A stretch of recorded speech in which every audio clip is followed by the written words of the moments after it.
If you're a parent or grandparent, I've got a question for you. How are the kids doing? As the year draws to a close and school holidays get underway, overwhelm, anger, tears and meltdowns can feature, and that's just from the adults.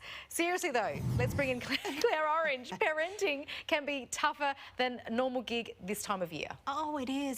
It's pretty. You've got lots of demands. I mean, most of us are finishing work and finishing school, and there's graduation nights and there's picnics in the park, and then you knock into Mary at the shops and she says, bring the kids over on Saturday, and before you know it, you say yes, and in your heart you're screaming no because you know your kids are tired. They're going to be nightmares. So there's so much going on at this point in families, Tracy. It's just insane, and it can cause lots of meltdowns and tears all round. Everyone in the family has one, even the dog. Well, so the whole Christmas carry-on though, that they can initiate some of that ugly behaviour, right? Yeah, it can. Well, we've got tired children. Lots of children have gone through swimming lessons at the end of the year.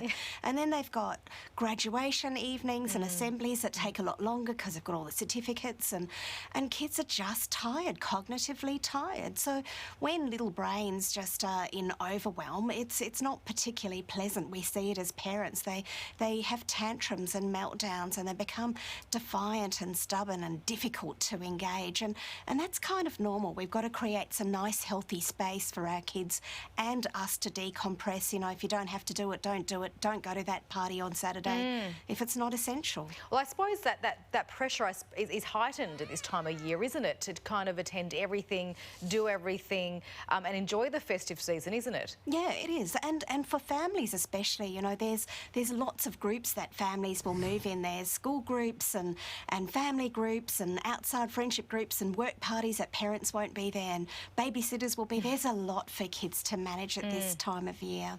So how do families deal with it? What's your advice?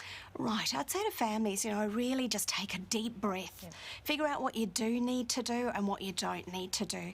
Cue your kids in long time before you leave. We're going to Great Auntie Mary's today. Remember, she always wants a cuddle. You don't need to cuddle her if you don't want to. Tell them the words they need to use, prepare them ahead of time, cut out the things that they don't need to be doing, and don't take them to things that you know are going to be ultimately boring. So sitting in cafes, sitting at parties where there's not much to do, because what they'll do, they'll find their own trouble and they'll create it, and off you'll go. So really just do the essentials at this point in time. Shop online where you need to, because that's pretty easy, isn't it? You don't have to go into hordes of people, and it really just slims down all of those Christmas demands in a family. And that means you can let in joy and fun and laughter and space to relax and be. And that's what it should be all about. Everyone should be enjoying it, even adults themselves. Absolutely. But we do it to ourselves too. All right, Claire Orange, thank you so much for all your advice for 2019. Have a Merry Christmas and New Year. Wonderful, Tracy, and to all our wonderful watchers out there too. Thank you so much.